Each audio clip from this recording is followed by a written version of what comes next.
I am Thor, son of Odin, and as long as there is life in my breast, I am running out of things to say. Great, another broken white boy for us to fix. That's my secret, Cat. I'm always angry. You took everything from me. I don't even know who you are. With great power comes great responsibility. I can do this all day. Wakanda forever!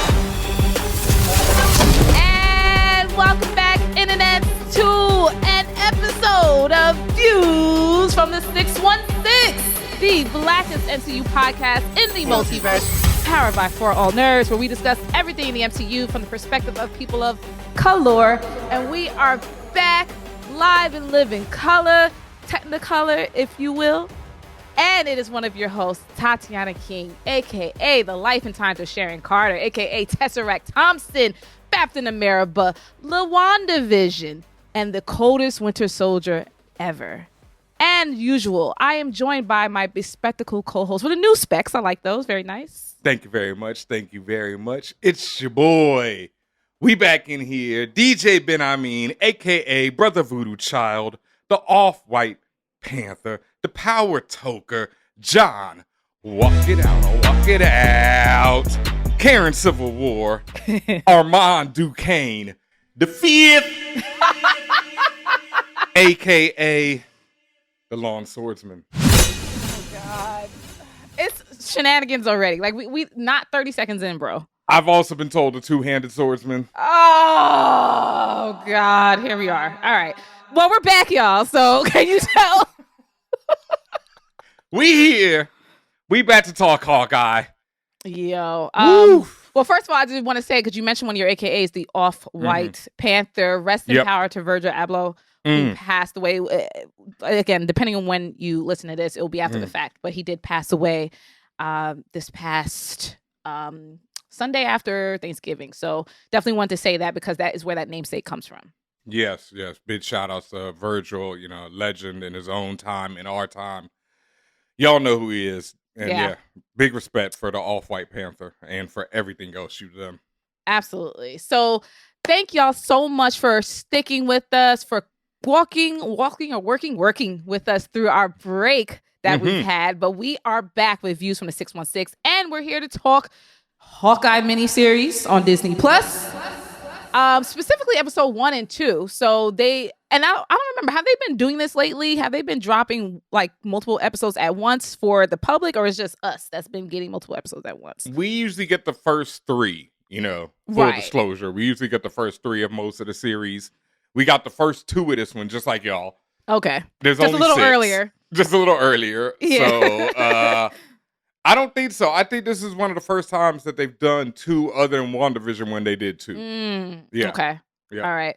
And the reason being is for timing purposes, because this series takes place during Christmas, specifically when we're talking about MCU timeline during the holiday 2024 period. And we say that specifically for a reason. Why is that, Benhameen? Why it takes place specifically during the holiday? The timeline itself. When does it take place? Yeah. Oh, when does it take place? It actually takes place in December 2024, which has been cleared up by the director and creator of the show.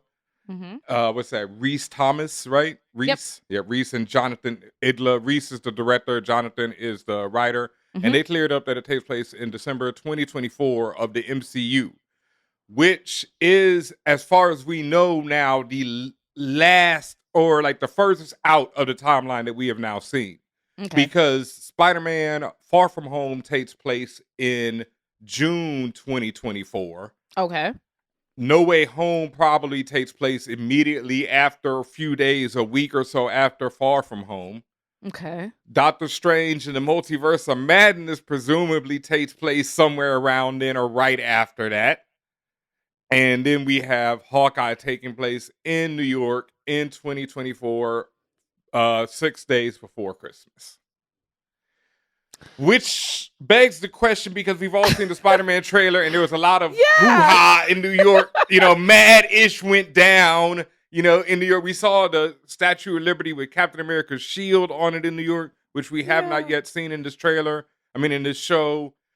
So how did all that get cleaned up in time for Christmas? That was my question. So I'm like, that don't make no sense. Well, in the Marvel comics, they have Damage Control, which I think was run by the Vulture. So maybe that company still keeps on going in the MCU after, he went to jail and they just clean shit up. I mean, capitalism got to keep going, right? Yeah, I mean, and heroes are destroying ish. Everybody needs a job. Yeah, so that job is never going out of style in the MCU, boy. Like, no. Yeah. All right. So episode 1 titled Never Meet Your Heroes and episode 2 titled Hide and Seek, as Benhameen said, directed by Rhys Thomas, written by Jonathan Igla. Benhameen, I don't know if I should go first or you should go first. What did you think of the first 2 episodes of this series? I definitely think you should go first. Okay. I might have a counter. Might. Having watched each episode 3.5 times each, I found it profoundly boring. Oof, profoundly. I tried. Now, that is to say it's going to pick up because I have a feeling, especially now that we're going to get deeper with Kate and Haley Steinfeld, who I love dearly as an artist. Like, I think it's going to pick up from there. But myself, personally, I wasn't feeling it. I found, particularly, especially in the first episode, I found the dialogue to be clunky. I found the conversations to be contrived, and it felt like they were reading dialogue as opposed to having a conversation with each other. That's number 1. Number 2, and I don't know, I don't want to attribute this to the fact that I don't really care about Hawkeye from an MCU perspective. I never really cared about the character. So you can claim that maybe I came in biased, but I kind of felt that way about, what's her name? Black Widow, but I loved her episode, for example, in What If? And yes, it's a different medium, but the fact is that's the same character that I've famously on this show, famously on 4 on Nerds, I don't care about her, but I fucked with her heavy in that episode. So, and I fucked with her also in the Black Widow movie. So I don't think it's just the character themselves, it's how they're presented and how they interact and the world that they're placed in, or the story that they're placed in. And for me, these first 2 episodes did not do it for me. I also had trouble caring, if that makes any sense. I did. I makes had a lot of caring. sense. But yeah. I did fall asleep a few times. Watching. And again, this is not an indictment on the entire series. We haven't seen the entire series yet. And for me, myself, it may pick up. But these first 2 episodes didn't grab me as I hoped they would, especially when compared to the other Disney Plus shows. Each Disney Plus show, right or wrong, in their own different ways, they've all grabbed me at some point early on. And this has not done this for me quite yet. Wow. And I'll see y'all tomorrow. Good night. Like, no. But no, like I said, I am still looking. See you next week. Right. I am still looking forward to this. And again, that's not going to diminish me wanting to watch the rest of the series, because I want to see where this goes. I want to see the passing of the mantle of Hawkeye to the new gen. I want to see the characters that we're going to talk about later come through, the new characters, and then the next phase of the MCU starting to be built before our eyes. I want to see all that. So I will be here to watch the rest. What did you think about episode 1 and 2 of Hawkeye, Benhameen? Wow. All right. I definitely did not find it as boring as you did. I do agree with you on some of the dialogue, even in both episodes. I think, that was episode 2 when he finds the watch. I think when one of the Thug Suit Mafia finds the watch and he's like, I found the watch. Well, that's just like kind of like basic laziness, right? Like my problem, for example, when we talk about dialogue, episode 1, when the little Kay Barton was having the conversation with her dad, Derek. And it was the whole conversation about what would you do in a hurricane? What are you doing in a hurricane? And money don't fall from the sky, and rich niggas and this and that. Like, I don't know. I wasn't feeling. I'm like, no little person talks like that. Like, what would you do in a hurricane? Definitely came from nowhere, especially considering they live in New York. And also, it just didn't match up. Like, this is before. It just didn't match up to me. And that was just one particular example, but I just felt like it just kept happening. I mean, maybe Kate was just paranoid. I grew up as a little kid who thought everything terrible was going to happen. So, maybe that was just Kate, It seems to be because Kate was, about it immediately as soon as shit went down. But she also said that hurricane line and other stuff before the attack happened. That's what I mean. Kate was just paranoid, dog. Kate was, stressed. Kate was a little stressed out little girl. You know what I mean? Just constantly thinking. Was she? Did you get all that from the 2 seconds of her that she was a stressed out little girl? Not especially, but that's what I'm saying. That's what it was. Like, did we do what I did get from the intro? And I actually really love that intro with young Kate. And I'm also slightly biased because of my love and fondness for Kate Bishop, the character. She's one of my favorites. The Young Avengers, as you see on the shelf behind me, it's one of my favorite books of all time. I mean, that's the Kieran Gillen run, but the first run, even before that, when they first introduced, I was immediately in love with Kate and the rest of them. So I do have that bit of bias, but I did love that intro for a lot of reasons because it showed you, all the reasons. Like Kate was already about it before an attack. She was about, training. You see her mom is like, probably in that picture where she's doing the handstand. Her and her dad are climbing up the wall. So both parents, and that gives you an clue to both parents. Like we see there's a lot going on with Eleanor, but that shows you that Eleanor is just as capable on the low, as her daughter is. So that's what I'm saying. That was really well done. That whole little intro, her sneaking up on her dad. Like, I love the line about her saying, well, how would I find out things if I didn't listen? Now that's some real little kid ass. That's little kid stuff, yeah. Definitely. The hurricane line was a lot. But like I say, she might have been just paranoid. I feel it. I was a kid who thought a nuclear attack was happening every week. I thought it was going down. But didn't you grow up also doing those drills and hiding under your desk? Yeah. I would never think that as a child. I never did that when I was a kid. So why would I think that? But anyway, I thought every terrible shit was going to happen. It wasn't just newts, it was like, that's just how I thought. And so maybe Kate was about that life. And Kate, had better money, so she got to train and everything. So, That's because your name is Hate Bishop, okay? So. Yeah, I was worried. So, I did, like I said, I found some of the dialogue stilted. I also don't dislike Hawkeye as much. I do dislike his portrayal in the MCU, and with a lot of things in the MCU, why, here comes y'all, Hawkeye's a monster, and they don't, they don't address it. Like, that is my biggest problem. Like, especially in these first 2 episodes.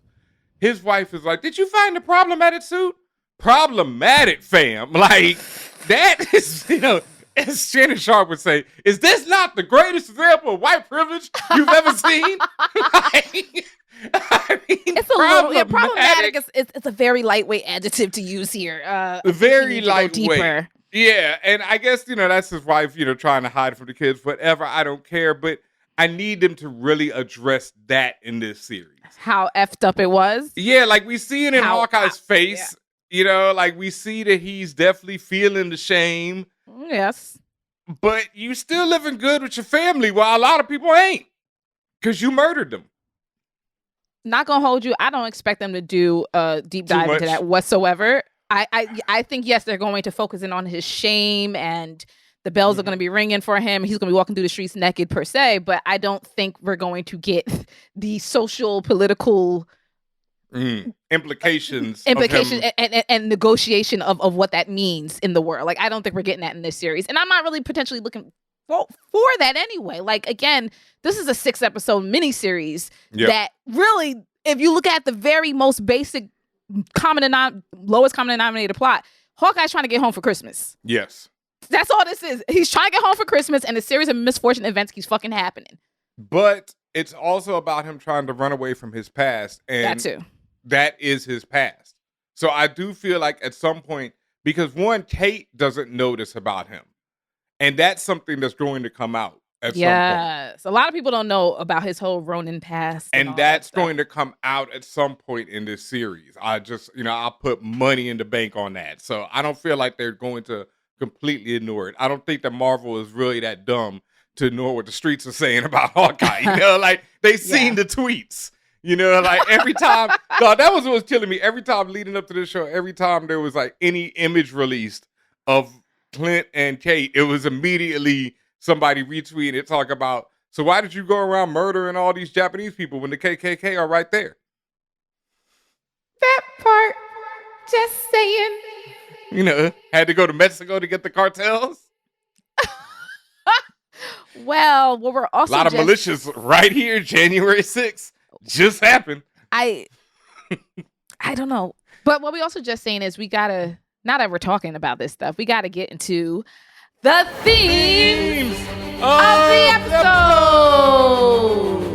And also this series. That's okay. Well, the first theme really is two things. Same side, two sides of the same coin. Yep. Everyone can be a hero and never meet your heroes. Truth. Yeah. Yeah. Let's talk about that, Benhameen. Go ahead. Yeah, I think that's one of the big themes of the series, even more so than the episode, is that everyone could be a hero and the everyman person dealing with the ramifications of what has been happening in the MCU. You know, because that's something that we've seen a little bit of, but I mean, have we even really? I mean, so, you know, before I even say that, but I don't, you know, whether we have or haven't, I think we're going to see a lot more of that in this series because, like, we haven't seen, you know, what it's like, and we joke about it on this show all the time, what it's like for people like to live in New York right now. And that's what I did love about the opening sequence of when the attack starts happening. Because incredible. That's one of the things I've always want to see. And like you said, we talk about it on For All Nerds. This is the thing I've always want to see when it comes to these MCU movies. The as you say, the implications, the after effects, the collateral damage, the seeing what happens.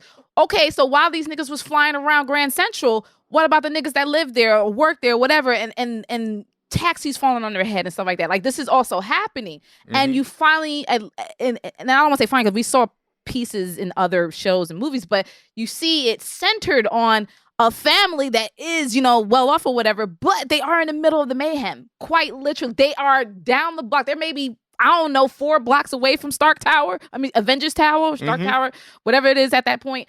And you see it. You see the chaos. You see these, and you see it from the eyes of the child, of Kate, little Kate. You just see these things zipping back and forth. You don't have the luxury of the audience sitting back watching a big Marvel fight, right? You see it from the perspective of someone in their fucking townhouse in the 86th floor of whatever building, watching this shit happen, right? Watching Chitauri fly left and right, watching what appears to be superheroes flying around, and you see this one nigga with the bow and arrow doing cool shit, and it's like, you know, like it's mind-blowing, but it's also like, what the fuck, bro? Like, this is happening in my backyard, quite literally, and the fucking roof comes off my house, and I'm about to be killed, and my dad disappears, and my mom said your dad is quiet for him. Like, all this stuff is happening at once, and there's no time to process, and that's what I wanted to see. Like, and I don't want to say like I'm sitting there wanting to see the mayhem, but it's just like, yo, let's be real about this. Like, yeah, it's cool from when you're watching, like, oh, the heroes are winning. But what about that big ass fucking rock that just went through 2 buildings? Who did that shit hit? Because somebody got hit. This is New York we talking about. Yeah. So. And that's what we saw. Yeah.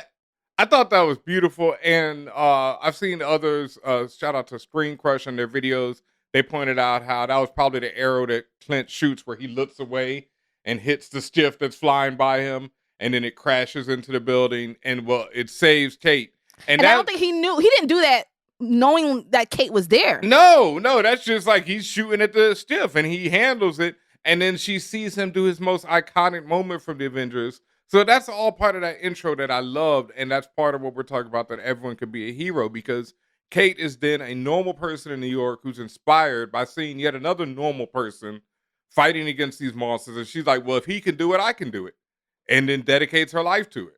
So I thought that was really dope and really, you know, part of this theme we're talking about.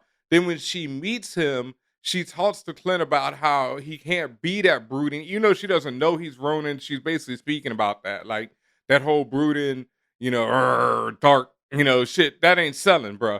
Like, what's popping is someone who inspires other people, you know? Yeah. Yep. And that's why there's a Rogers musical, right? Because the shiny characters that people like and gravitate to and get figurines of and pictures. And you even see that repeated later on. I think it was episode 2 when they were walking through Times Square, and you have the infamous Times Square costume people who people take pictures with, and you saw who it was. And you notice, like, you know, you saw different members of the Avengers, but then you didn't even see Hawkeye wasn't one of them. Hawkeye wasn't one of the ones that was the smiling, let's take a picture fam. It was, they said Katniss Everdeen, which again, hilarious. First of all, hilarious Easter egg, but also just hilarious in the fact that was disrespect. Like, it's like, nah, fam, you're not even cool enough to be part of the crew. We just got Katniss Everdeen to just fill in for you. But that's also real because Ant-Man has 2 movies, and this is Hawkeye's first series, and Ant-Man wasn't even there. Ant-Man wasn't even there, bro. In the Attack on New York, he wasn't there. But guess who showed up in the musical? Yeah, and guess who's had 2 movies? And the other thing about the musical that's really interesting is like it's showing such a horrible thing. A horrific, like we talked about this again, like 9/11 is forever scarred, into our heads. That was a 9/11 on a trillion, dog. There are dragons flying through the sky. Lest we forget about the dragons flying through the sky, right? The psychological damage alone. There's a portal to space opened up above the world. Also now, at this modern point, I guess Eternals has already happened. So everyone has seen a giant red space god in sky. Shit is real on, people. So it's like that Superhuman Registration Act looking really good right now. Looking real good right now, fam. What was the act? The Sokovia Accords. Yes, man. They're like, yo, we need a part 2 that looking of that pretty shit sweet right now, dog. We need an update on them Accords right now. But that's what the musical is showing you. It's like it's giving people hope. One, and it makes people feel like they're part of this instead of being like where it's these heroes who have to save everyone. They're all in it. You can see it. They're all there. We can do this all. We're together. Yep. It's showing the hope and it's showing the light at the end of the dark tunnel. It's also a depiction of the commercialization of trauma. Yes, we go. Because Big as time. you see, this is a Broadway play, and it has big advertising and marketing dollars behind it because it's everywhere you turn throughout the first 2 episodes. It's on TV. There's billboards. There's ads here and there. People are talking about it. Like, it's all over. You can't get away from it. And this is also serves as a tool to, in fact, it's a literary device, if you will, to poke at Clint, because as you see, he's suffering from PTSD, okay? Yes. He's not over this. And clearly he has physical ramifications, everything he's been through, as well as mental ramifications. When that scene, when she asked, how did you lose your hearing? And they showed all the shit he's been through. And it's like, and then you remember, oh yeah, he is a human. At the end of the day, he don't got no powers. So that's what I will say I did like that they show, okay, well, yeah, he's an Avenger, but remember, he's also a human, so he's going to suffer the effects as well. Remember I told you what we just said about the real life ramifications of everyone who's involved in it. You're just nearby the damage. What about someone who's directly causing and also involved in everything going on, right? Like, what happens to them when they're not Thor? Or Captain America. Your man's caught rockets to the face, dog, in Endgame. He goes out to answer the phone from his wife, and your man's blast. Thanos rains down rockets on the compound, and Hawkeye gets buried underneath everything. Like, it's a hard knock life, fam. It is. Can't say that I felt bad for him at the same time. This nigga is Ronin. I don't feel bad for the man, but I didn't feel bad for him. But like I said, I understood, right? And again, that's real. I'm gonna be real with y'all. That's what y'all listen to me in Benhameen for, right? The realness. I'm just gonna be real with you. Niggas die every day, B. So that's what it is. But yeah, so like I said, this Broadway play, again, hope, but also commercialization, and also in some ways, it's like. People gotten over it, I guess. I don't know how you get over portals, like you say, portals opening in the sky and giant red, monolithic creatures jumping out from space. I don't know how you get over that, but to me, it's like by the time things get trickled down to Broadway plays, I feel like there's some semblance of people getting over it.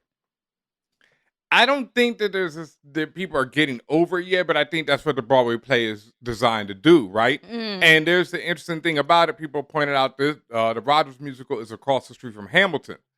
I've talked about this a little bit, but genuinely don't F with Hamilton, at all. I think it is a bit of propaganda, and just like this is designed to make a horrific time and act look palatable to a modern audience.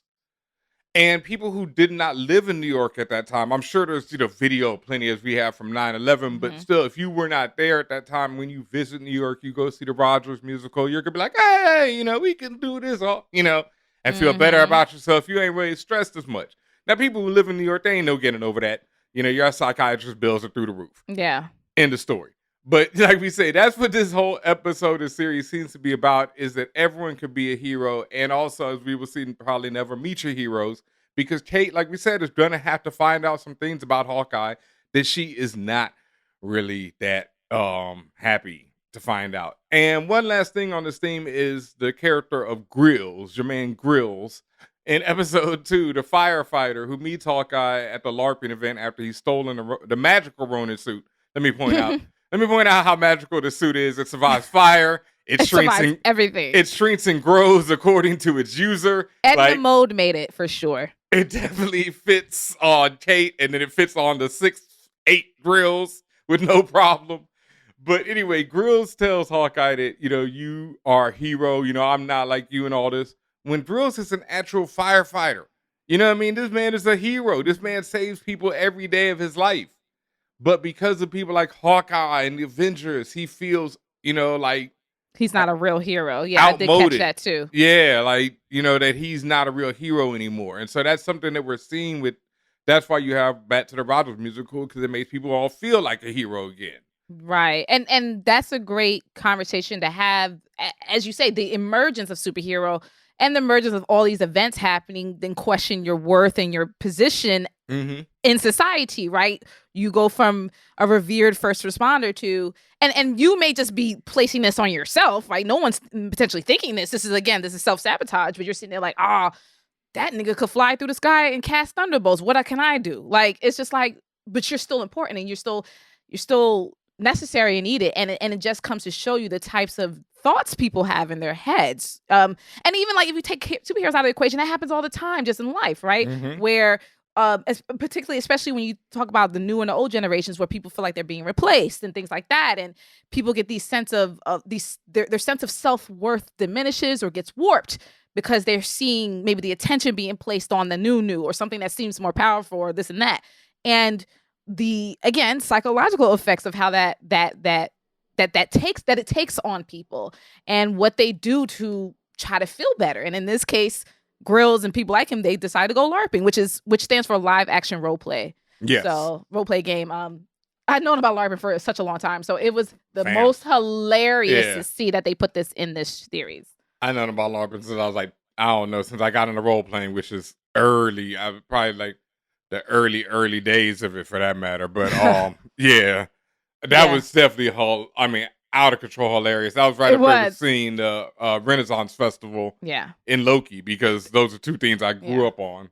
And I will say that despite my boredom, I did find that scene to be great to watch. Just the LARPing scene, the whole slow-mo fighting, quote, quote, the girls are fighting type of scene.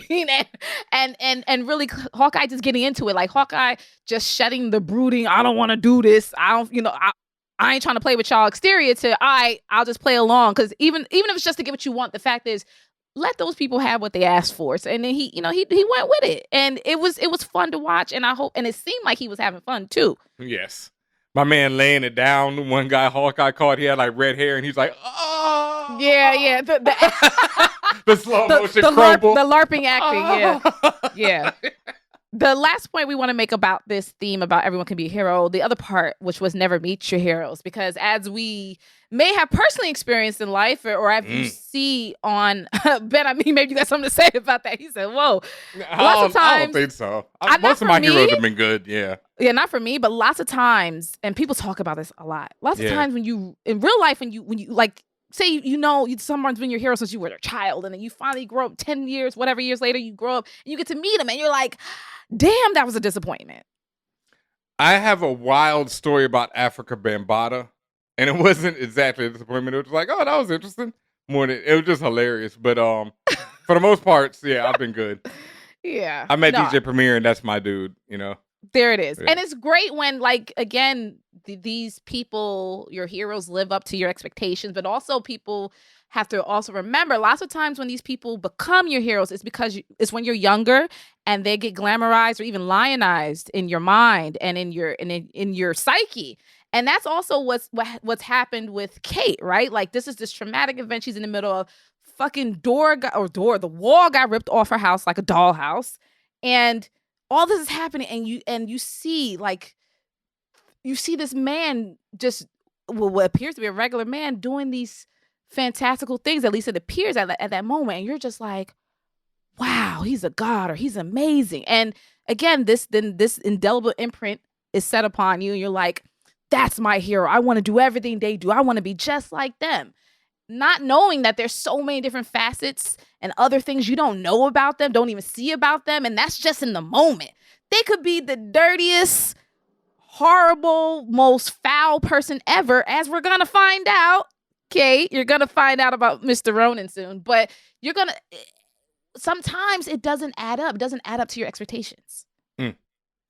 To say the least. And yeah, like I say, for most of the time when I've met my heroes, I've been good. I can't really think any times that it's been a terrible meeting like that. But I also didn't have no heroes who were mass murderers on the low. No, I met Neil Tyson DeGrasse, who's one of my heroes. He has people, he got him questionable things with him, but I was fine with it. He was cool. And my actual hero I finally got to meet a few years ago was Dr. Mae Jemison. And incredible. I was just like, oh, like I was having the best time of my life. So no. Yeah. I'm good. Yeah, I met DJ Premier and he was like great. I met Shot G, he was great. Rest in peace. Yeah, I can't think anywhere. I've met a lot of people, but yeah, right. I've always been, cool with most of them. But I also think the important part is like you give them the grace to be human, right? And like, again, with people like, look at Kate, right? She's just looking at Hawkeye like he's this, this person, this indelible person that he's everything, not knowing the truth behind everything about his past. Yeah, and she's looking at him like he's not even human, really. Like everything is some magical moment in his life. Like there's video cameras fought. Like every day is like a video shoot. Shouts to Ghostface, because she's like, are we going to Avengers Tower? Are we doing, she just thinks everything is going to be some action-packed ill moment when Hawkeye leads a pretty regular life most of the time. And at this point is really retired from superheroing, and it's just kind of getting caught up in this thing when, like we said, he just wants to get home for Christmas.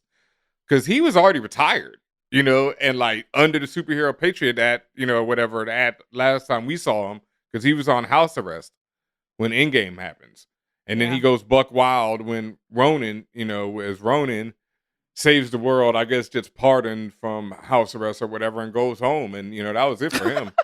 he just goes home. The Avengers are kind of like done at this point. That's the other thing, like they are completely disassembled. So he's being a family man and then got caught out there in this adventure. And as a family man, he keeps promising and failing to live up to his promise to particularly his daughter, Lila, that he will be home for Christmas. And again, that's one of the next major themes, just the idea of Christmas itself and everything that's centering around this, because this is supposed to be for people who again, glamorize Christmas in New York. This is one of the best, most wonderful times of the year, the best time to be in New York. You see the lights and the tree and this and that. And a few times they go to these places. They go to Rockefeller Center. They, you see that, at least I think the tree has scaffolding on it, but they go to Rockefeller Center. They do the things that you're supposed to do. They have the Christmas dinners together. Particularly in the Christmas theme are the ideas of the 6th day of Christmas. As I mentioned, the series is only 6 episodes, so it has that built-in countdown of the 6 days, and you start thinking of that 12 Days of Christmas song. You also have things like the Ghost of Christmas Past. Benhameen, you mentioned just the fact that Clint, the other singular theme of this is Clint is running from his past, and that ghost keeps coming. The ghost of Ronan keeps coming back to haunt him. And again, I don't know if it was last year or in MCU time, if it was last year or the year before, whatever, that he was, MAGA man running around the globe killing people. So I don't know, but it was October, so a little over. This is like his year anniversary or so of marking out people. A little over a year anniversary. He was definitely reminiscing when he was sitting up in that Chinese restaurant. My man was like, yo, you saved the world. And he was like, yeah, and I killed a bunch of Asian people at the same time. I'm mad you said reminiscing and not just having like a traumatic episode, a traumatic flashback. But no, he was reminiscing like, oh, those were the good old days. Like, what the fuck? I mean, I'm not sure which one it is for Clint, you know? Yeah. Like, sometimes I feel like he's having traumatic episodes, and sometimes I feel like he was like, I used to be murking cats, dog. I used to be nice, son. I used to be nice. You should have seen. Son, I was outside over there. Goodness. Putting in work.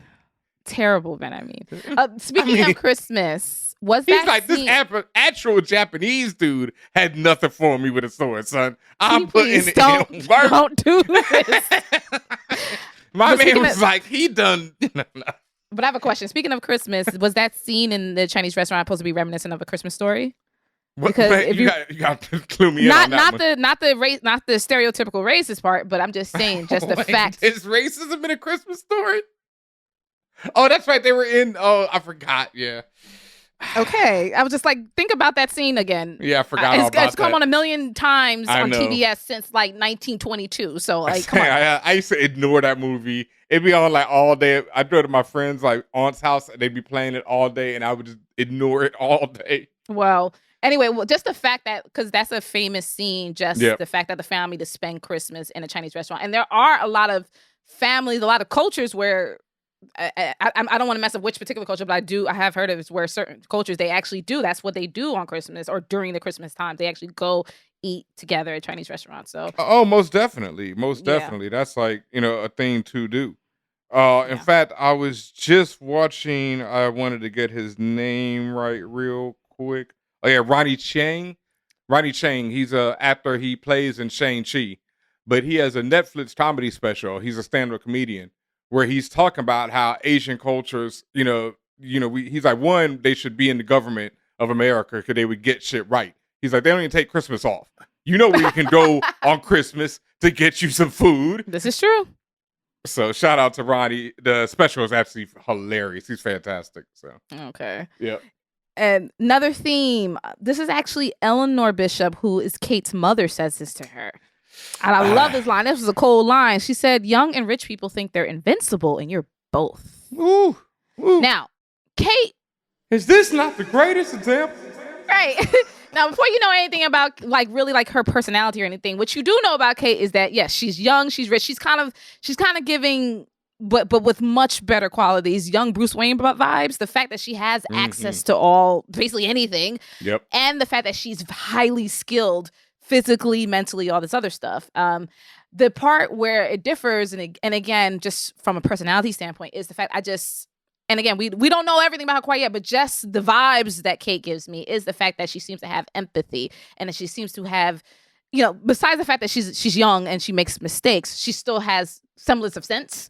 And the fact that she's worked to get where she is. And when we're talking about, for example, Ben, that intro sequence, the animated intro sequence that shows Kate growing up, going to gymnastics and archery and all these different, and doing fencing and all this other stuff, you see, like, she wasn't some prodigy, just got everything right and was number one from jump. No, like, she worked her way up the ladder and up the scale. She put in the work, and the martial arts and all that stuff. So I think that's, and again, not to say that other characters haven't done the work. It's just that I just feel like she's particularly grinded. She really grinded to get to where she is now. Grinding all my life. Yeah. Hustle pints. Now, maybe not from a monetary perspective. She clearly don't got a job, but that's not, as I said, that part was just handed to her. And that's also particularly what her mom is alluding to. Like, yo, like, you young and rich, like, you don't got much to want, right? Like, you could take whatever you want in this life. And because of that, you think, you could just do anything, but you need to watch yourself. You're still human. And another thing her mom says to her in that same conversation that's really interesting is, like, she's like, you grew up like this. I didn't. And it's the same thing that she says to her husband, Kate's father, is that she's like, you've always been paid. She's like, maybe because you think you've always had money that, things are just going to work out. Yeah. But that ain't it. So, she grinded all her life to come up. And that's the question. Like, did Eleanor form the security company after the events of the attack on New York? Or did she inherit it? Yeah, because in her argument with Armin says to Armand the third, the third, says your cousin. the tray, you know, throw up that Trey Wood, you know how we do. Armand tells her that her empire is built on a stack of lies. Mm-hmm. And she's like, you know, whatever be, you know, bring it if you want it. And he's like, I know powerful people too. Whoop, whoop. So she knows powerful people and he knows powerful people. Yeah. Now, Armand also has this beef with his nephew, Jacques, you know, the swordsman. Jack. You know, in the MCU, Jack in the MCU apparently, but his name is Jacques. Jacques in the comics. Yeah. So, Jacques Duquesne, who from the comics is the swordsman, right? Who is a character who is nice with the swords, as we see, and is trained Hawkeye, and started out as a villain and then becomes a bit of an anti-hero. Mm-hmm. Gets murdered, gets resurrected. Yeah, this nigga takes the L. Yeah, early. To me, he's MCU's Yamcha. Yamcha? For sure. If you watch DBZ, everyone knows who Yamcha is. That nigga just stays dead all the time. Yeah, this like, he's one of them characters who, when I was growing up reading the Avengers, he was well dead. You know, it's like, he'd been dead, and it was like established that this nigga dead, you know? And then he got like resurrected. He, by an alien, he marries Mantis from Guardians of the Galaxy. Mm-hmm. They have a child. It gets weird. It's comics. Everybody. Ain't Kang involved because Kang is pissed. Kang is jealous. Like he wants Mantis for himself at some point. It's Kang some wild definitely shit wants happening. Mantis for himself at one point. And he's resurrected by, I think, the Coati, who are like these. I was right? The Coati, right. the vegetable preacher aliens, right? But I know that's the name. They're like plant aliens. C-O-A-T or I, something like that. C-O-A-T-I. Yep, the Coati. Yeah. Long story, but main thing that we need to know for this series is that he trained Hawkeye in the comics, and I'm sure I think they're gonna have some connection, you know, like when Hawkeye and him meet, where they knew each other when they're younger, something like that. In the comics, he trained Hawkeye and like what's the word?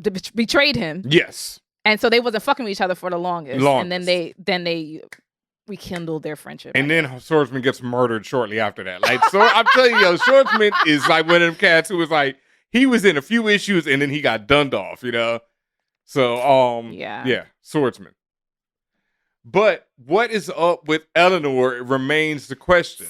Something's up with her. I think she has, especially because, again, there's all these, and she's playing games, like, she's tied. I know important people, and like, again, she has a security firm. I think she got ties to Madripoor. I think there's a lot going on under the surface. And also, like when we saw the scene with during the attack on New York, like you don't see the dad, you don't see his dead body or his arm or his hand. Mom's just like pops is out, like he's gone. So for all you know, like maybe he is dead, but like. Did the mom just let him die? Like, you know, did she see something happen and she's like, oh, can't save you? Or purposefully? Was it like what happened during that exchange? Like for a minute, Kate's just walking around the house by herself, calling her parents, and they're not responding to her whatsoever. And then randomly, here comes Eleanor, just scoops her up and like, we gotta go. Eleanor has so many questionable moments throughout these two episodes. Like when she calls Kate after the attack at the black market thing, she's basically probing her for information. Yeah, and she's acting too brand new. Like, oh, what happened? Yeah. How did you get out? What's going on? Like her mom. Because my thing is, to me, her mom has demonstrated that she bout it, that she knows what's going on, that she's quick with it. Like she's quick on the draw. So. And she understands. So for her to be all like, do this Susie homemaker, I don't know what's going on type of thing. I'm just like, I think that's an act. No, it's on that. I mean, we saw it when she's like, bet you didn't know how cool your mom is. And she pops that thing into her mouth. That shit ain't easy, folks. You try that at home. You could be looking like a jackass 9 times out of 10. You know what I mean? I'm not about to do it. You know, you would not see me try that on camera. Yes. Yeah. So she's hiding something. A lot of things. And the whole, I mean, I will get into the characters more, but because you touched on it, the whole thing about her dad being a part, or like, the only thing that makes that weird, because I've seen that theory, is that how would they know the attack on New York was coming? You know, like how would he fake his death right then? I don't even know so much if it's a faking of the death. Perhaps he is dead, but my thing is, Eleanor, it feels, being an operative word, feels that Eleanor has something to do with letting that happen or something to that effect. She took advantage of an opportunity. Potentially. And I also remember the conversation or the argument that they were having before. The argument was about money. Yep. And she was like, hey, yo, Derek, we're not going to make it. We got to sell the townhouse. Derek was like, hey, yo, nah, ma, we got this. I could just pull little strings here and there. Whatever the bullshit he was saying. And Eleanor was trying to hear all that. But my thing is, who knows, first of all, where he got his money from in the first place. Like you said, we don't know if, at least so far, we don't know if Bishop Security was founded by the father or the mother or whomever. We don't know at what stage of finances these people were at this point. It was enough that they were having an argument about money. Yes, most definitely about money. Things were stressed out. And it had to be big money because do y'all know how much a condo or townhouse or the fact that you said townhouse in New York, think about those words. Townhouse. Did meaning you it's see in them a building. stairs? Meaning it's in multiple right. And it's the just think about those words and think about the all millions. That marble.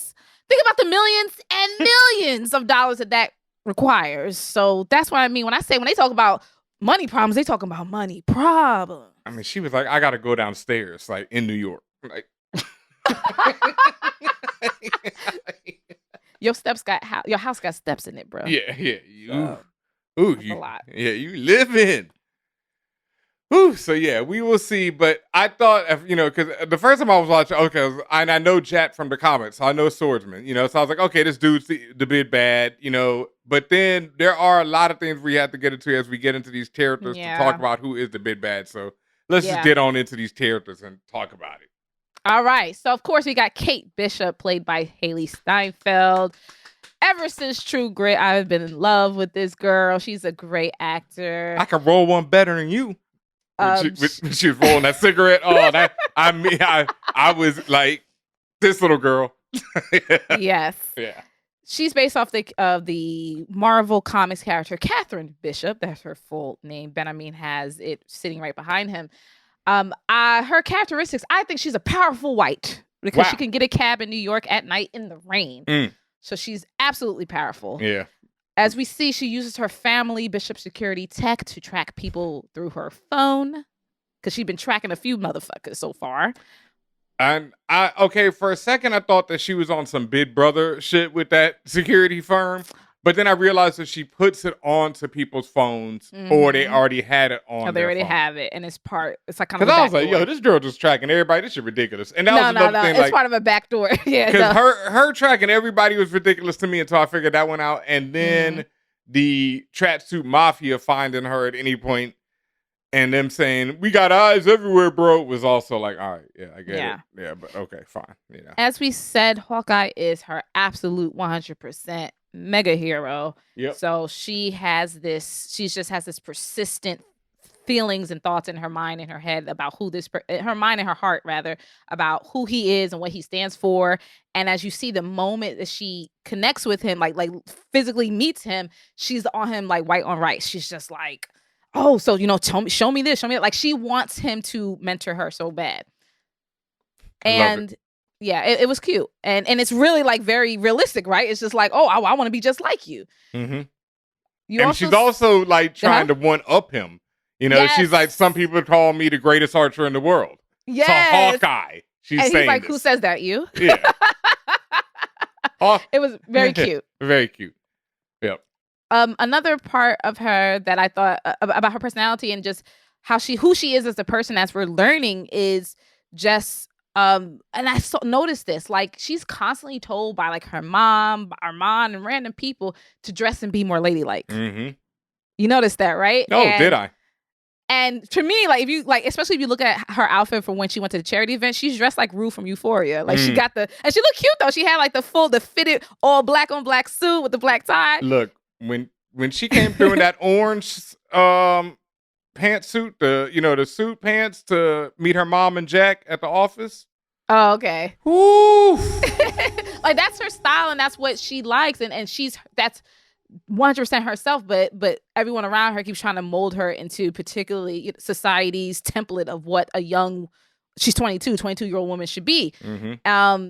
And then I found it very interesting also the one time she is dressed more quote unquote ladylike when she's wearing her aunt's clothes. Hawkeye tells her she looks silly and they get changed. So it's also kind of a bit of foreshadowing and stuff like, yo, Hawkeye sees you for who you really are. Like, he knows that ain't you, bro.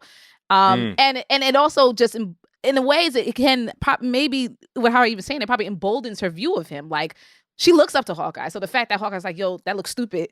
Go put on your real clothes. It's like, he sees me. Yep.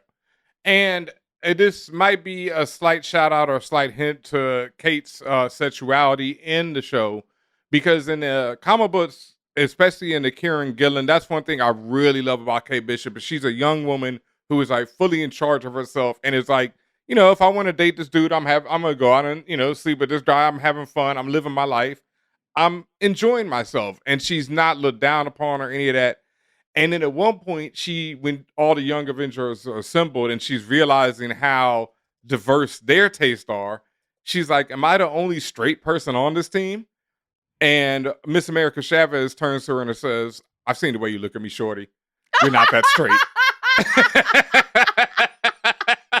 And it's just one of my favorite. Not reading her for film. It's one of my favorite moments. Shout out to Kieran Gillen, because that line, you know, I see the way you look at me. You're not that straight. It's one of my favorite lines of all time. And she said, I see you. I see you. I see you, shorty. And I'm not sure if Kate's ever explored that side yet.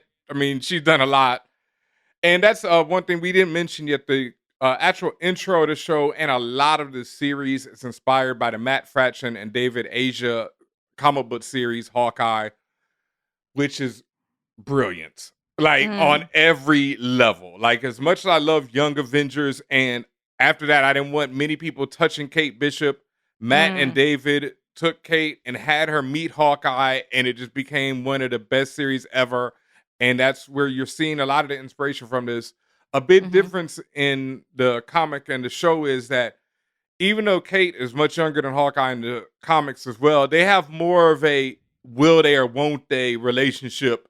And should they or should they not? Well, it's not like ew, because I don't want to see that here, but in the comics, I'm sure it makes sense. Yeah, because in the comics, he's not, married with kids or any of that. No, we will not see that here. I think what we're seeing here is even a reversal of that relationship, where like now we're seeing the older hero take care of the younger hero. Because in the comics, it's more Kate is taking care of this bum ass dude Hawkeye. And there's this will they or won't they, but it's also like. And I think it eventually ends with her not and leaving him and moving to LA.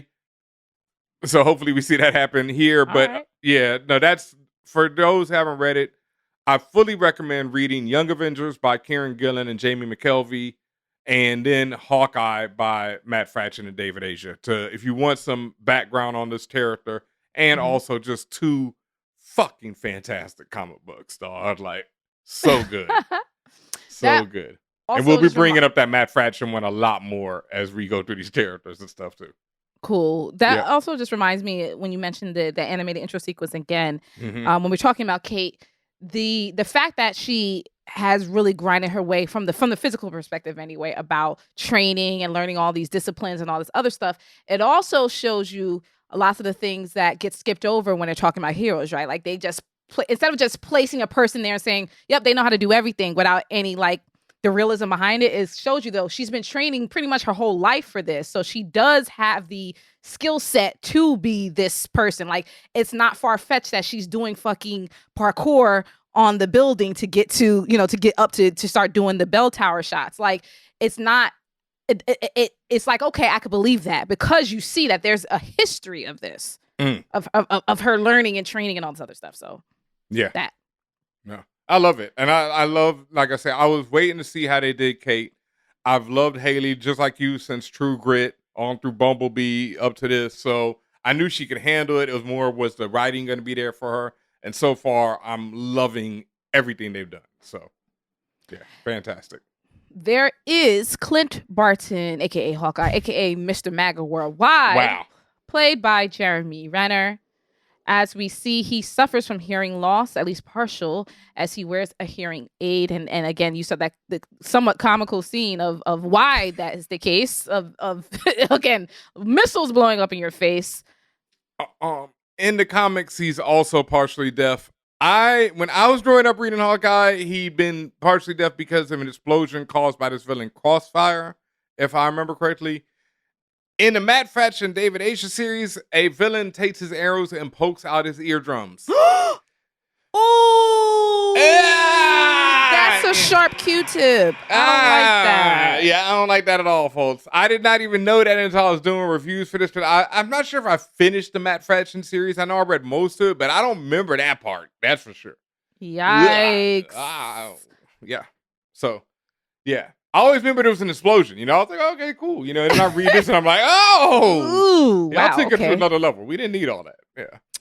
He's suffering from PTSD. It's kind of clear there. You see, especially during the Rogers musical. I mean, throughout every time almost every time you see him, but also particularly during the Rogers musical, especially when Black Widow or the actor that's playing Black Widow, Natalie, on the stage, when she shows up, because, again, he's thinking of what happened with Black Widow and all the times and tribulations he's been through and how that was his road dog. And then, he lost her and all this other stuff.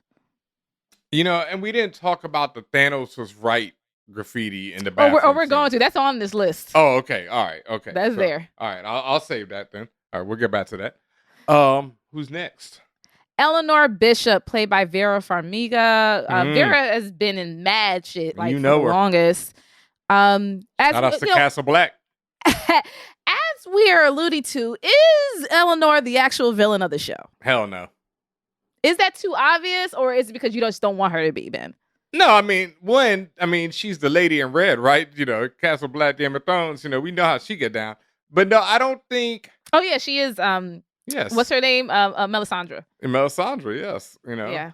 Yeah. You saw how she was looking in that red dress? That was Melisandre right there, boy. Oh my God. Oh, Vera's still looking good.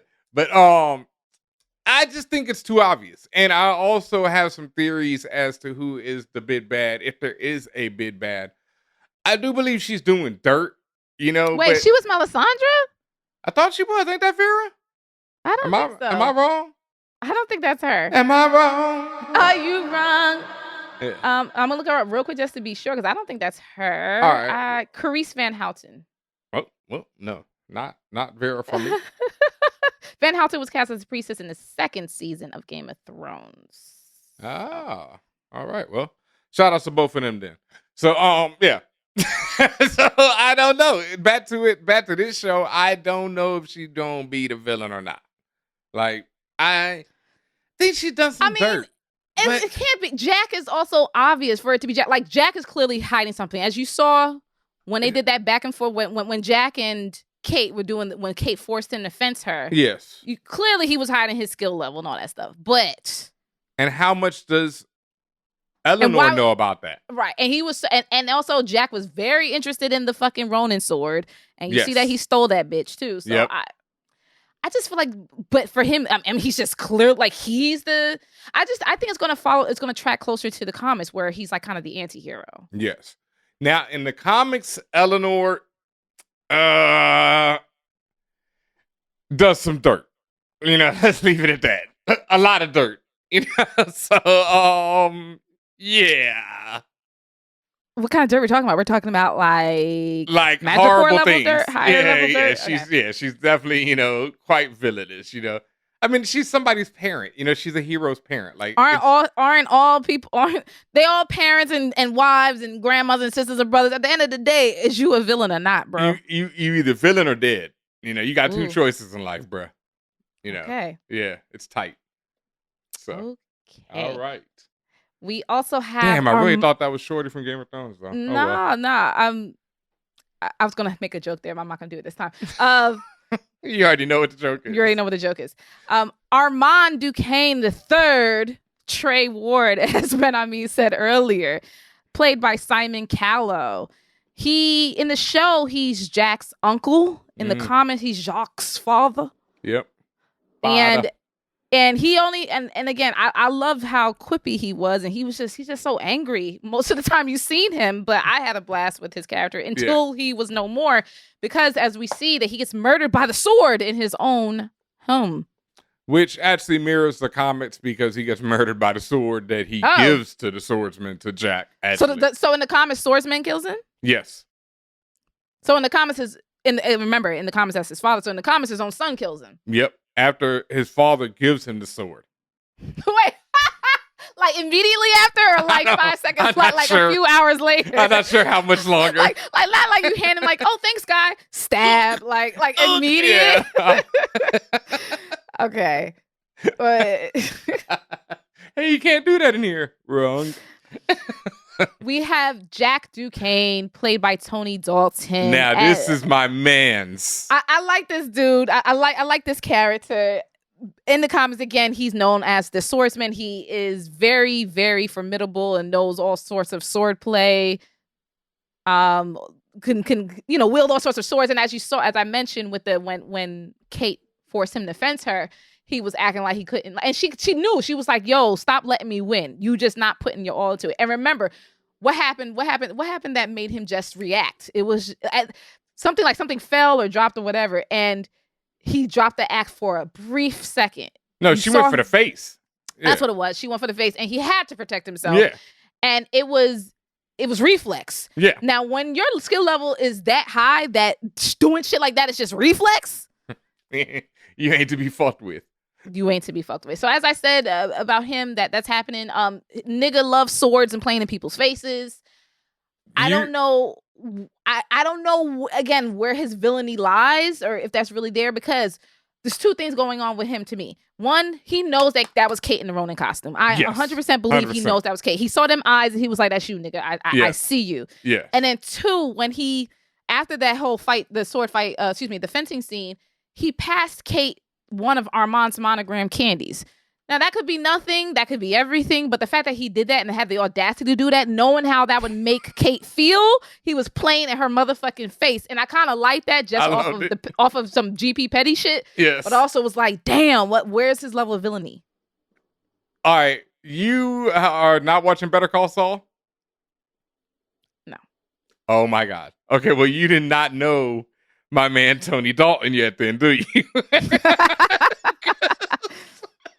When I tell you, Tony Dalton on Better Call Saul is one of the most over-the-top evil niggas out, and also so charismatic and so good at being evil. So, I mean, he got the fucking porn stash going on. Yeah, he got it all. And, I mean, he's terrifying on Better Call Saul at points. Mm-hmm. So, he has, on this, he's more like, it's been pure, like, chewing the screen in every scene. And just, completely over the top. But I know how Tony Dalton gets down as an actor. So I can't wait to see, and I pray that Jack survives the series, because Tony Dalton needs to stick around in the MCU. That is certain. And whether or not he's the big villain, I don't think so. The thing is, even like him giving her the candy, doesn't mean anything, because he can play that off anyway, because he's like, yo, I could have gotten that candy at any point, Yes, he was murdered by the sword. Yes, I happen to be nice with the swords. Right. Yes, I happen to just buy the sword that looks like the same type of shape that stab mark would have made. Well, no, that look like any type of sword stab mark. I'm just saying. But it's too obvious. It's too obvious. It's too obvious. And there's other people, as we're about to talk about, who are nice with swords in this series. So, yeah. We have Grills, played by Clayton English. As we know of him so far, he's a LARPer and at least a first. I don't know if for a fact if he was. I know we just drew the inference that he was a firefighter. I don't know if that's for sure, but he's at least a first responder. I mean, he was in the fire truck. Was he in the truck or was he? Yeah, because they had the sticker on the truck that. Well, the sticker was on the truck, but I don't remember Grills being in the truck. Well, Grills stole the suit at the fire. That's how Grills got the suit. Grills is a firefighter. It still could be. He still could be an EMT. Who knows? The point is, regardless of what he is, he's a first responder. Okay. Yes. Hawkeye meets that big ass dude, a firefighter, though. He can't fit in no ambulance. He's not big. He got to stand on the side of the truck. He's the one who ends up taking the Ronin costume and who Hawkeye has to get it back from during the role play. The duel. He probably will come into play later because, of course, they did the telltale. Well, my name is Grills, or you could call me Grills. As Hawkeye was walking away, like, okay, this is going to be the black friend of the series. We get it. Also, Grills is a member of Hawkeye's. He lives in the same building as Hawkeye does in the comic book by Matt Fraction. Is he black? No, he's actually a chubby white dude who grills a lot. He stays on the roof grilling. That's why he's named Grills. Okay, Marva. Look, that series is incredible. We are not going to talk down on it. It is so good. And we're about to get to why in a second, boy. Yes. Oh, my God. We don't see her yet, but she's supposed to be showing up in the next few episodes. Florence Pugh is in this miniseries as Yelena Belova. If you saw not Hawkeye, but you saw the Black Widow movie, that's where you met her. She is essentially, not by blood, but essentially Black Widow's sister. And she's fucking cool as hell. Like, I really, really like her character in the movie, and I can't wait to see more of her because she's again quick-witted. She has that dry humor that's actually fucking funny, and she has great as a person. Florence, she's just great comedic timing. Yeah. She's a good actor. So incredible actor. Florence is incredible. Yeah. There's a couple more people. I need some applause right here. I need some horns. I need some cheers. I need all of that. For my man's Lucky the Pizza Dog. This must be a common thing because I didn't get why that was such a big deal. This is most definitely a common thing. Lucky the Pizza Dog is a character in Matt Fraction, David Asia's series that we keep talking about. He actually has an issue all to himself, which is told from his POV. It won the Eisner as well as another award for best single issue of a comic that year. It is absolutely incredible. It's one of my favorite issues of comics of all time. The Pizza Dog goes on a murder mystery and solves a mystery, and everything's told from his perspective. So it's like everything is told using emojis and stuff to represent Pizza Dog's thoughts. Aww. And what he's seen. It's so adorable. It's so good. And then it's sad. It's heartfelt. It's just a brilliant issue. And so that is why there's this uproar over seeing Pizza Dog finally on screen, because he's an amazing character. He's just the best fucking thing ever. And he's Pizza Dog. He's a dog who loves pizza. And he's an older dog or just a dog? Like, he lost an eye? Yeah, he lost the eye before. I think that's even from the comics. He'd already lost the eye when they meet him. Hawkeye saves him in the comics. I didn't realize that's what it was. Like, in the promo posters, I just thought they made the dog wink. But then when I was watching the show, I'm like, oh, no, he doesn't have an eye. Yes. Whatever, yeah. Yep. He's lost an eye. Yeah. Okay. And I think they explain why in the comics. I can't remember exactly, but that single issue, like I say, you can buy the graphic novels of the Hawkeye series. I think it's only like 2 or 3 graphic novels, and you'll get that single issue in there, and it's worth the price of all those graphic novels for that issue. Honestly, it's incredible. So, because of where you said at the top of this episode, where this series falls into the MCU timeline, there may be other characters that will pop up in the series, or maybe even be alluded to. Something just one fell already for did. those watching. Yeah, nice. I caught Captain America here, but yeah. So who may pop up in this series, Ben? I mean, well, one of them already did pop up in the. Well, first of all, we haven't mentioned the Tracksuit Mafia enough, who are big characters in this series. And also, once again, come from the Matt Fraction and David Asia series, where there is this tracksuit mafia of Russian gangsters who all wear tracksuits and say bro way too much. Are they also just as dumb? Just as dumb as hilarious as they are. It was beautiful. Like, their on-screen rendition was so good to me. Like, okay. Because I wasn't sure if it would be too much bro, even though that's all they do in the comic is bro. And it's so good in the comic. And so hilarious. And I loved them on this one. My man is like, yo, bro, but no, I looked for a warehouse. You know how hard it is to find a warehouse right now with rents going up? Like, that was, pitch perfect Tracksuit Mafia. But the Tracksuit Mafia are run by a character named Echo.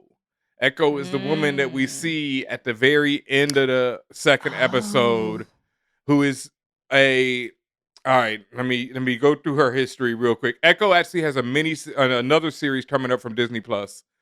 In the comic books, Echo is a character whose father is an assassin. Her father was killed by the Kingpin, but she doesn't notice.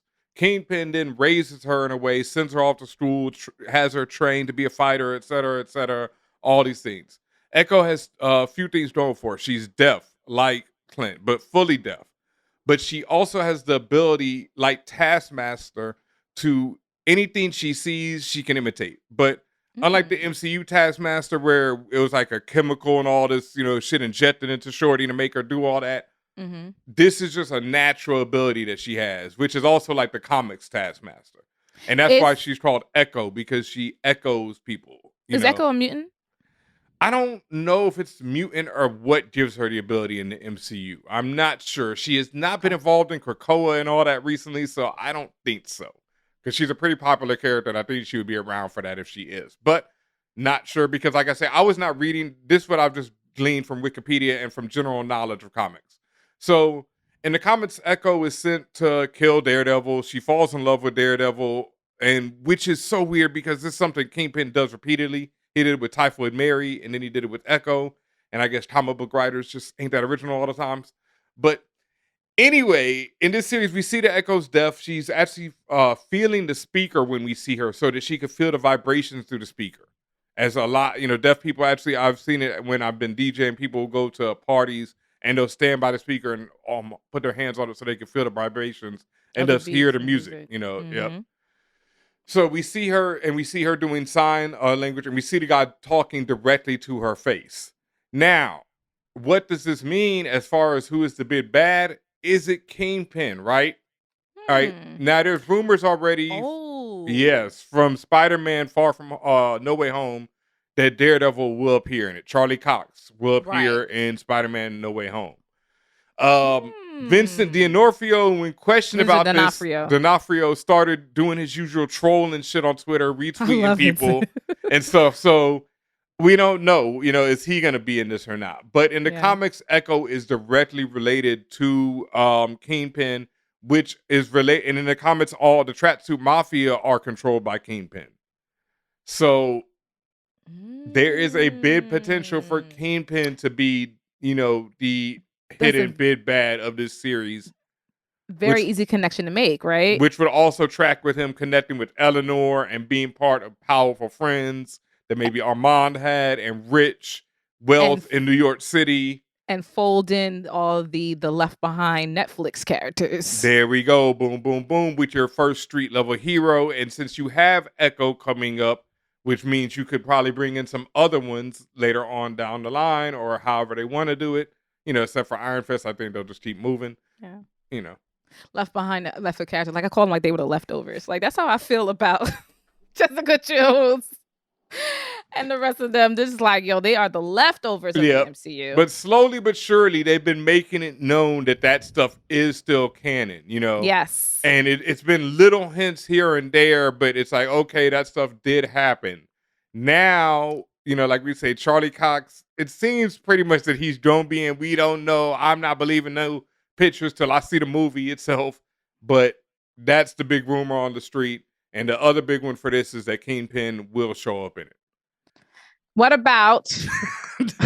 Now let's go to the left. Right, let's go to the left. We already mentioned his name. Kang the Conqueror. What if my man Shea Butter Kang? Shouts to Chica. What if my man Shea Butter Kang pop up? I like that one. That's a great one. Shea Butter Kang. You seen that video of him moisturizing? Have I? Shit, that man made me improve my own skin regimen. See? Yep, I had to go get me some more things. But all right. Now, this stems from the idea that the watch that they're looking for, all right, there's two things in it, right? The watch that they find is from, it's lot 268, which Avengers 268 is an issue that heavily involves Kang. Yes, here come the Reach. Yep, that's part of the Reach. The second part of the Reach is that the watch belongs to Tony Stark. And we see that the watch is red and gold like the Iron Man armor, right?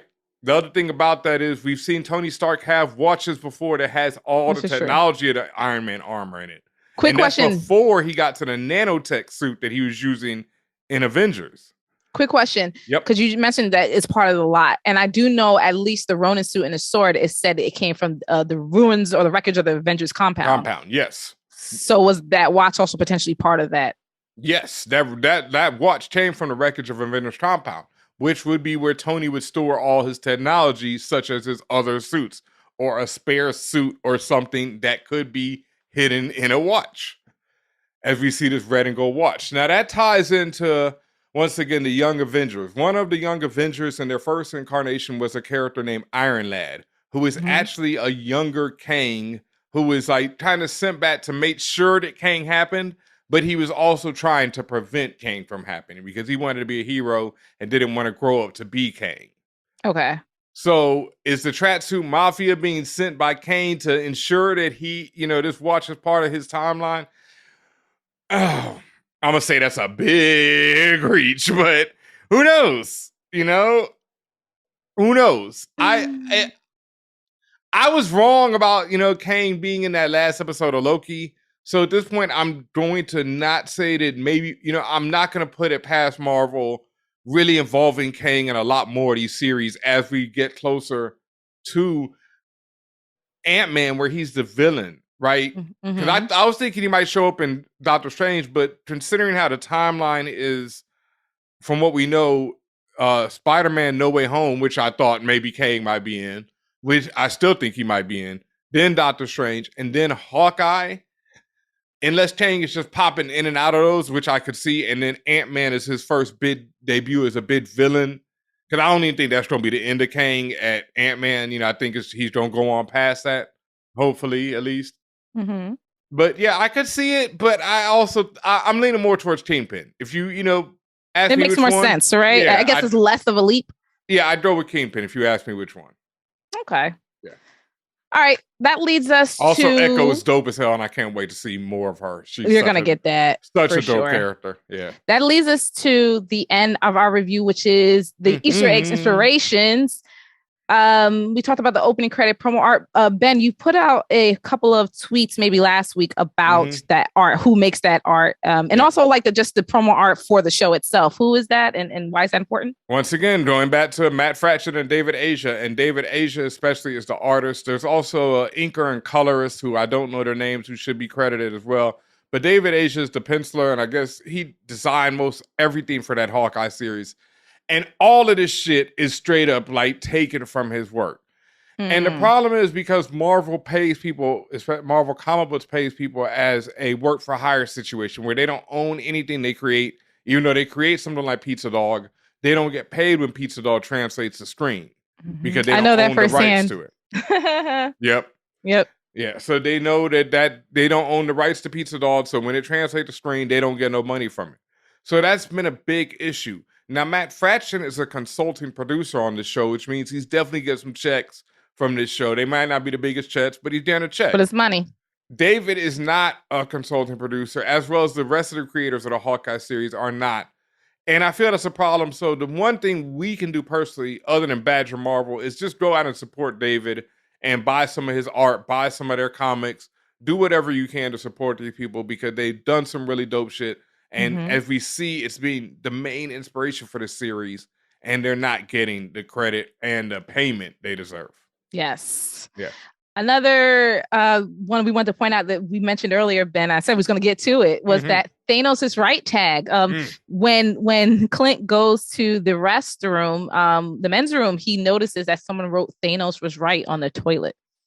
Before we get to that, I got to ask, do women come up to other women in the bathroom when y'all well, I mean, y'all only have stalls in there, right? So it ain't no way to like stalls. I mean, you can wait till the person comes out the stall, but but do people they don't? Yeah, no. Well, what Ben is referring to is the scene like when Clint does go to the bathroom, a man walks in and recognizes him, and Clint's trying to handle his business in the bathroom, and the guy's asking for an autograph. I know that happened to Young Thug. That's all I know that happened to in the men's bathroom, or Young Thug and Future. I believe that happened too. Yeah, it happened.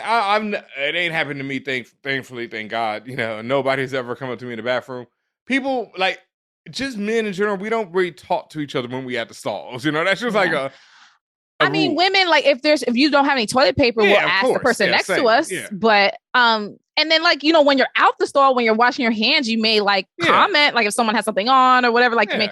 I haven't been in a situation where I saw a celebrity in a public restroom with enough people to be like, yo, who are you? But I also think I don't know, women just have a different respect for each other. So I don't know. I don't know if that's ever going to even be a thing like that. I once screamed on Robert Horry, the basketball player, in a public restroom at a Dream nightclub. What did he do to you? No, not like that. I was hammered and I started bigging him up. He's one of my...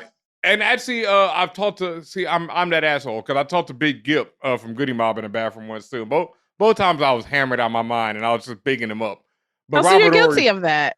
Yeah, but I didn't ask for no picture or nothing, or no, autograph. I was just like telling them how dope they were, like it was one of the things. And Robert Ory loved me for it. It was like we had a great time. It's natural to want like the picture autograph, but it's also like there's a time and a place, and maybe not in the restroom. Not in the restroom, never. No, that's gross. Right, but the Thanos was right tag. Oof. That was hilarious. I laughed. I laughed, and it also hurt, right? Because again, this man, he left to go to the bathroom because he's suffering through his PTSD amongst other things. Nigga don't even really want to be there. He ain't with the shits when it comes to the Broadway plays. Neither are his children, but they're there.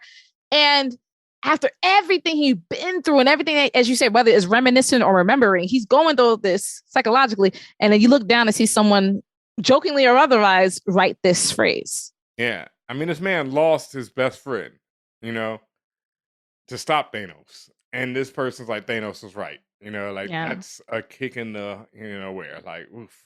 Yeah. Shout out to the black guy who tips, who actually has Thanos was right design. Is actually posted on is reposted on our TeePublic page.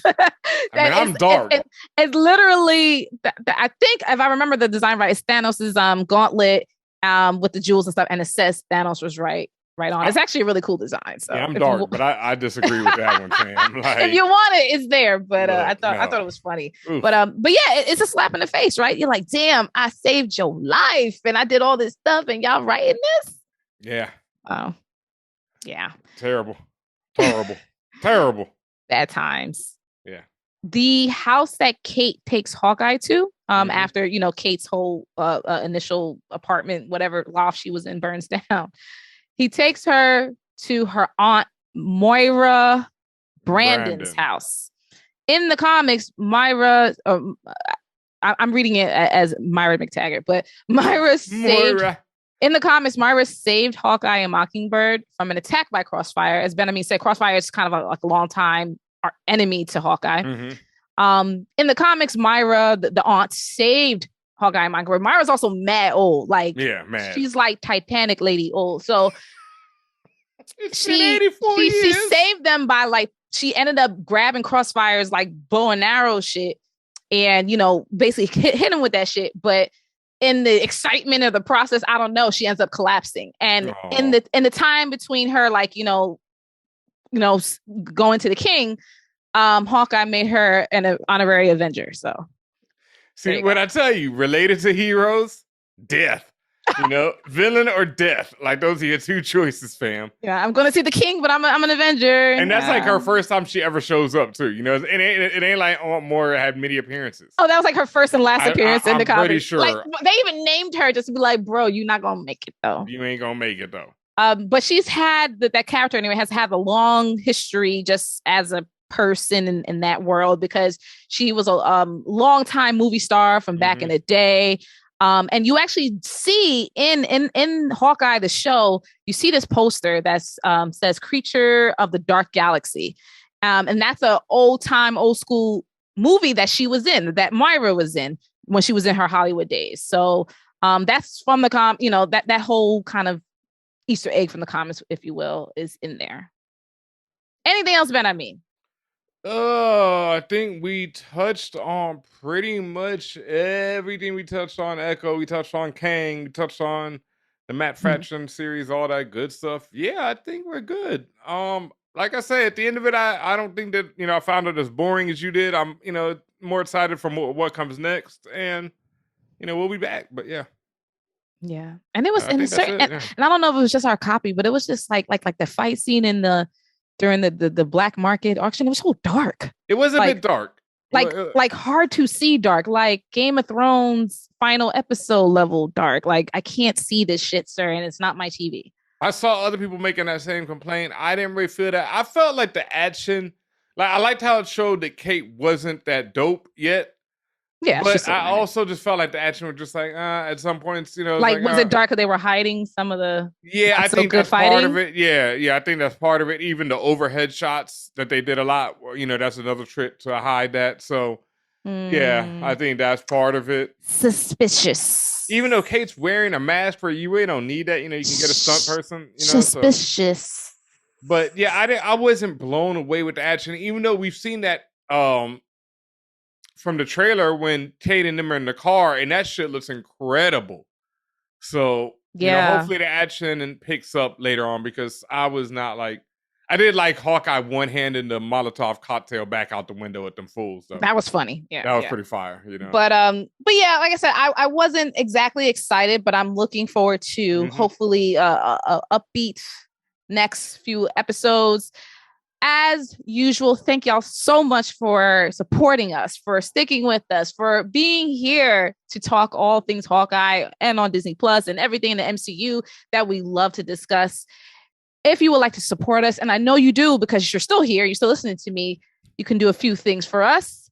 If you want to be part of the fantastic fan fam, that is that financial fan fam, go to patreon.com/forallnerds. Because of you, that's why we have this show, because your patronage, right? That's the right word. Your patronage is what pays our team. Okay. Shout out to Luna. We love you. Shout out to Chica. We love you. Shout out to Uncolor Page and everyone who contributes to the For All Nerds brand.